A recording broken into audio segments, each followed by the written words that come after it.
এই যে এইটার কথা কি আমি আর বলবো, আগে বিলটা দেখাই। এই যে 500 টাকা, দেখা যাচ্ছে 500 টাকা। 500 টাকায় কি নিয়েছে সেটা একটুখানি দেখো, আগে বক্সটা দেখো। এই হচ্ছে বক্স, এর ভিতরে 500 টাকার জিনিসটা দেখো। আজকে ডায়মন্ড প্লাজা আমার পুরো লুটে নিয়েছে, মানে আমার সাথে স্ক্যামের উপর স্ক্যাম ভাই, আর কিচ্ছু না। মানে লজেন্স কিনতে গিয়েছিলাম, 500 টাকার লজেন্স গুলো একটুখানি দেখো। এই যে এই একটা লজেন্স, একটুখানি ক্লোজে নিয়ে আসো, এইখানটাই ফোকাস করে, এই জায়গাটায়। এই লজেন্স গুলো, আর এই লজেন্স গুলোর দাম কত?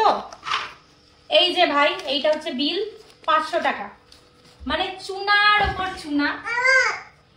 এই হচ্ছে আমার খাজানা, মানে সোনার থেকেও দামের 500 টাকার লজেন্স এগুলো। মানে কেউ মানে কি আমি বলদ নাকি, লাস্টে মানে অগত্যায় আমি ভেবেছিলাম কি 25 টাকা করে সব, তারপরে শুনি 250 টাকা করে সব। এটা হচ্ছে 200 গ্রাম লজেন্স আমার 500 টাকা।